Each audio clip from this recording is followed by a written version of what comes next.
Hello, Beetle people, ladies and gentle dudes. I have been given the gift of an advanced copy of McCartney III, due to come out next week on December 18th. Thank you to the person, by the way, who sent me this advanced copy. You know who you are. So, I have now listened to the album twice, all the way through. So I thought I would give you my first impressions. I don't know if I want to call this my official review as of yet. Like I said, I've only just listened to the album twice. So here we go. I've got my notes here. Lots of notes. So we're just gonna go through it and see what happens. So the album opens with a tune called Long-Tailed Winter Bird, which is for the most part just a really fun instrumental. Yeah, it does have some lyric bits here and there, but I think it was a good choice to open the album, but we'll get more into that in a moment. Lots of random instruments through this song, and you kind of have to listen really close for them. But I guess I'm fortunate in that way that I've been playing music for about 20 years, so that I can kind of hear these things. But there is a random section that comes in and out where it's Paul playing the recorder. Yeah, the recorder. You know, that instrument you would get in elementary school and they would teach you how to play hot cross buns? And it's like the most annoying, ear-piercing sound, and I just wish that bit wasn't in it, because I think I would have enjoyed it way more. The recorder comes in around the 1.5-minute mark, and it kind of fades in and fades out throughout the rest of the tune. I don't know. I didn't like that part so much. But I love when the drums really, really kick in. And it's fun because you kind of have to remind yourself that, oh man, Paul is playing all of these instruments. So there were a few times when I was like, man, that's really good stuff. And I'm like, oh wait, it's Paul. Like, Paul's really kicking some ass playing these tunes. And that's the one thing that's really consistent throughout this album, is that the instrumentation and melodies are really, really good. I also really like when Paul does the main melody on the synthesizer rather than on his acoustic guitar, because the noise, it's really high pitched, and that might annoy some people. So it annoyed me a little bit, but not too bad. But I prefer hearing that main melody when he did it on the synthesizer rather than his acoustic guitar. So overall, good way to start this album. The next tune is called Find My Way. I really like the instrumentation of this song, and this is the one that probably, if Paul had released a single, this is the one that probably would have been it. It's very upbeat and very catchy, but I'm really not too crazy about the lyrics. But musically, I really, really love it. Once again, another time where I love the drumming on this song. I love the guitar, I love the bass, but I'm really not crazy about these lyrics. And it has that classic McCartney false ending where you think the song is over, but it's not. So Find My Way, good follow-up, good track number 2. The next song is called Pretty Boys. Now, this is going to be a recurring theme, and I kind of hate that, but I love the beautiful opening, beautiful acoustic guitar that comes through, great melody, but I hate the lyrics, and I don't like the vocals. And that's the thing, I really didn't want to go into McCartney's voice in this. I don't want to call it a review. I have to stop myself from calling it a review. That was one thing that when, I was like, okay, I'm gonna make this video, that I'm not gonna talk about Paul's voice. But unfortunately, there really is just no getting around it here.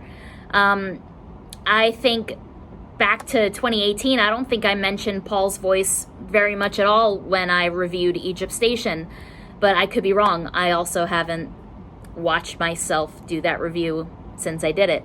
I was definitely having one of those moments where I was going, would I like this song better if someone else was singing it? And that really scared me. And unfortunately, this is something that comes up a couple more times throughout this album, where I really like a song and I like where it's going, but I can't stand the vocals. And I even drew a couple of frowny faces on my paper, because as a huge McCartney fan, it just makes me sad. And I know that there's nothing that Paul can do about that. He's almost 79 years old. It's just something that's natural. But unfortunately, it really does affect the listening process. It's not as pleasurable because you're not hearing good sounds when it comes to his vocals. But the instrumentation is just beautiful throughout this whole album. I even found myself during my second listening that I was kind of rocking back and forth to Pretty Boys. Now, this next song, Women and Wives, is probably my least favorite track, or my second to last least favorite track. It's definitely down there on the list. Once again, beautiful piano melody, but I hate the vocals. I don't like the vocals. I don't like that Paul's doing this deep thing with the vocals. And that's all that I really had to say about Women and Wives. Really wasn't a fan of that track. Another track that I unfortunately wasn't a fan of was Lavatory Lil. Definitely down there in the bottom three. It's that classic McCartney repetitiveness. And I hated that little background vocal commentary, that sort of thing where someone sings a line and then the backing vocals kind of just, redo it. It's kind of like an Irish drinking song, if you will. Definitely not my favorite, although McCartney's guitar playing is amazing on it. But everything else I just didn't really enjoy. But yeah, not too much to say about Miss Lavatory Lil. Now, this next song is called Deep, Deep Feeling, and it's really interesting. I don't know, but I think this might be my favorite track on the album. I don't know. This is still I'm still really processing this. It's very awkward at first, and when I first heard it, I didn't think I was gonna like it. It was like one of those immediate things where I was like, no, I'm really not into it, because it just starts off with Paul and the drums, but then when all the other instruments kind of start to fill in, like the piano, and fills out those gaps, it really turns into something, really great. And it has so many fun little rhythm patterns, and it's very complex. Especially around the 2-minute 30-second mark, you can really start to hear Paul's bass tones and just lots of very big and round sounds, I guess. And that kind of really got me into it by that point. Now, we skip from the 2.5-minute mark to around 4 minutes and 30 seconds. Yes, this song is still going. It is the longest track on the album, going at over 7.5 minutes. Now, this is where it kind of gets a bit too repetitive for me. He just does that same old McCartney thing, just going over and over and over and over for a good few minutes. Now, it's funny because this is yet another song that has a false ending, and I like the ending of the song. It kind of just goes into this acoustic guitar piano bit, and I much rather would have liked that rather than that repetitiveness that happens around the 4.5-minute mark. I feel like it should have been swapped. So you have this big long repetitive part, and it goes into this beautiful acoustic guitar piano bit, and it kind of just should have ended that way somehow. So that false ending, not so good, but when it comes back in, it's really, really pretty, and it should have just been swapped. I hope that makes sense. It makes sense in my head, but once you hear this tune, I think you'll get it. Now, the next track is called Sliding. Now, this song just rocks. It's really, really good. The music is great. Once again, I don't love the lyrics of the song, but the thing is that the instrumentation is just so good. Paul is doing great guitar work. He's doing amazing bass work. And this also would have been really fun as a choice for the opening number, I think.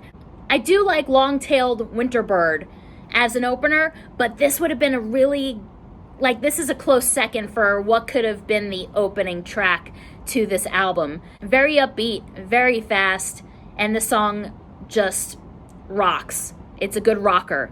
But once again, lyrics, not too strong. This next track is called A Kiss of Venus, which opens with beautiful acoustic guitar. But once again, the vocals are just not good. Though this song, I think, has the best lyrics out of this album.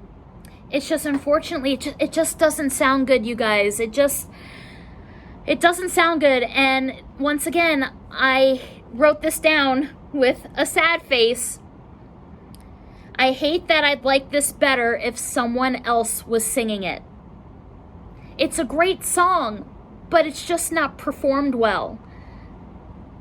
I don't know, maybe it's one of those things where I have to listen to it a few more times, but that's basically my first real impression of it.